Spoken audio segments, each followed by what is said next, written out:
Senior citizens nga nag-live-in sulod sa taas ng katuigan lakip sa 185 couples nga gikasal ni Mayor Indy Waminal sa kasalan sa Pasko 2023. Gitutukan ni Bernal Tecson ang maong balita. Ani ayang report.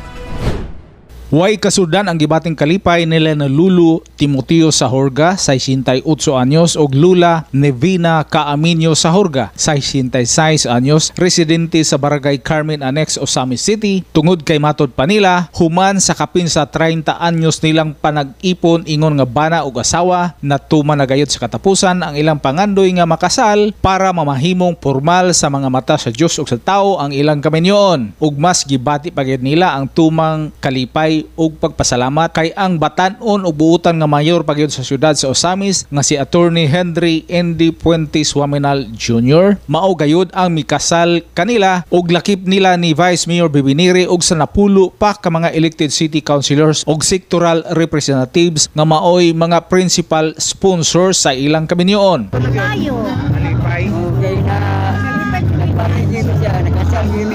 Sumala pa ni Lolo Timoteo, biyuda na si Lula Nevina ug may upat na ka mga anak dihang nagkasinabot silang mag-live-in. Tungod kay medyo taas na ang iyang pangidaron, maong naningkamot ked siya nga mapakaslan si Lula Nevina para usab makabtan nila ang dugang pang mga panalangin sa ilang kaminyoon. Isa may nag-unang desisyon ninyo nga paano pakasal? Ikaw? Ganang ika naman, sir? Kaya tungod sa among pangidaron, di talibawan si Ginoo sa takwaon. Ito pa makabisingan kaming duwaon. Pili si Ginoo nga. Unsa, hatagan namin kami duwa sa mong taas bang kinabuhi nga among pag-ako. Salamat niyo si Ginoo kung pamsel niya na. Ang tanang 185 ka mga magtiayon nga malampusong nakasal nga libre ni Mayor Indy Waminal sa kasalan sa Pasko 2023. Silang tanan 185 kaparisan ang mapasalamoton kaayo ug kinsabay dili batiog sobrang kalipay nga gawas nga libre ug bungga pa kaayo ang kasalan sa Pasko 2023. May mga wedding singers pa nga nagkanta panahon sa ilang pagpaso. Tiba-tiba usab silang tanan sa nadawat nga mga regalo. Ang matag magtiayon ang nakadawat og tagsa ka customized chocolate cake, 1,000 worth of coupon from Barrio Fiesta og 3,000 gift check from Gloria Bazaar. Ug labaw sa tanan, may pakapinpang 30,000 pesos nga cash gikan nila ni Governor Henry Sibilia Waminal Sr., Kong Ando Waminal ug sa tanang membro sa Padayon Asinso Osamis team nga gipanguluhan ni Attorney Indy Waminal. Lakip sa 185 couples nga gikasal sa kasalan sa Pasko 2023, sila si Mr. and Mrs. Bobby Tigulo og Jane Abindan, taga Purok Size, Malaubang, Osamis City. Kasamtangang buntis og 7 ka tuig na nga nag-live-in. Nakasal usab sila si Mr. and Mrs. Phil Sumangkilay and Mary Rose Bundaog nga residente usab sa Barangay Malaubang, Osamis City. Ang magtiayon may usa na ka anak og 8 years na usab nga nag-live-in. Pero sila wala pa makasal tungod sa kawadon. Ako apply sa kasalan ng bayan. Wa ko ga-expect nga number 1 jud mi. Pero ano nakuha nila? Happy kayo ko sir kay one na jud mi nakasal na jud mi. Matawag na jud mi sa pamilya. Salamat kayo sa tanan Time Orange. Pila kayo sa mga kids? Sa apit na 7. 7. Katong sa panin, boros po, 3 months. Ako masalamat na nila kay sa kasal sa kusawa, kaning sayad sa kulos kasi tungod rin mo na sayad ako ng gugma po nila. Salamat kayo. Ako among kalipay kay maura po niya among gibangan ko nga maabot jud mi ani nga time. Sinabot mi ito nga magpakasal ta. Ikaw. Kaya naman good may nag-live-in. Anang basin pwede na ta mag-settle ana. Wala mo yain ni oy dagan. Wala na. Kaya sa inyo ang isisa sa kusa. Promise niyo to. Ugot pakos.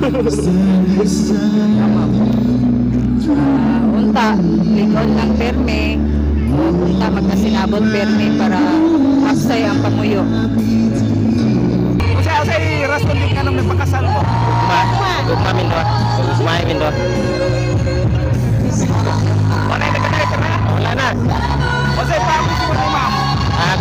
Tingan ako santot-santot.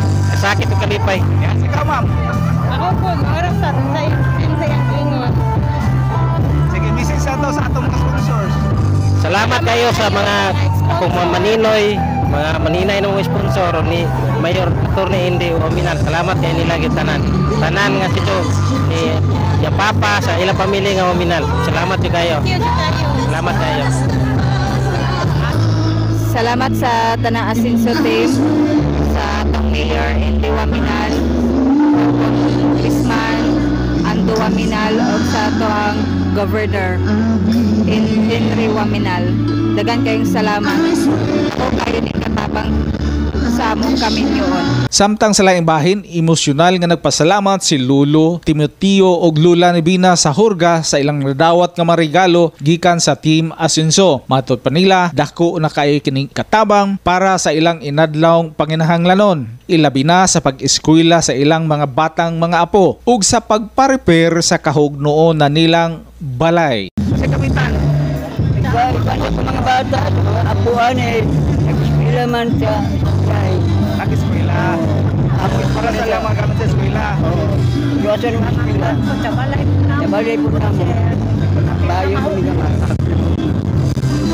Salamat, Mayor Ayun, salamat po ni Gamal. sa bakay.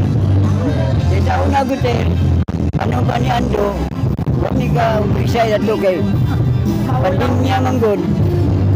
Pandemya ba nga mga adjok sa pandemic. So, kapilahi kayo niyo nag-apply mo sa kasalan ng bayan. O sala karon lang. Karon na tiga. O 23. Susurte kayo na ako. Depende nga napila kita kasalan ng bayan. Nagkakuha kita sa dalamay kita yung nga nakuha kita sa kasalan ng bayan. Sige. Samtang gipasalamatan usab ni Lula ni Bina si Mayor Indy Waminal sa pag-zero niini sa hospital bill sa iyang igsuon nga na-admit sa St. Joseph Hospital. Mayor, salamat kay Mayor. Nga among taga-amoy gayon sa pag-interview sa inyong yung newscaster. Maraming salamat kay Mayor. Daghang kayong salamat. Ikaw ma'am, sa imong message sa ato. Salamat po Ako, di ko na salamat ni Mayor Andy kay nakuan po niya kay nakubiyak po na nangayo ang tabang niya sir kay ako bitang manghod sir na hospital so zero balance lang niya sir. Salamat yung kay ko niya diya sa St. Joseph malukuan yung po ni Mayor yung na ako na ibaylo sa padapit. Salamat kay natay mga leader sila. Anak yun. Hindi na, matpunsit kay, kung na siya mo yung kayo ang taon ng panahon. Sige, thank you kay Mama Sir. Congrats. Ang one of a kind o wala sa ubang LGU nga kasalan sa Pasko 2023 ug ang Misamis Occidental Provincial Government's kasalan sa Kapitolyo 2023 ang usa lamang sa gipaabot nga mga programa ug serbisyo sa nagkahiusang Team Asenso Osamis ug Team Asenso Misamis Occidental nga napahimoslan na sa katawhan. Programa ug proyekto nga gipahaom sa 5M's Socio-Economic Development Goals sa atong mga elected political leaders nga gipangaluhan sa atong very hard-working Governor Atty. Henry Sibilia Waminal Sr. para makabot ang tumong og tinguhan niini ug sa iyang administrasyon nga ang mga misamisnon magpuyong malinawon, malambuon ug malipayon. Alang sa Osamis Today, ako si Bernal Texon. Salamat, Bernal.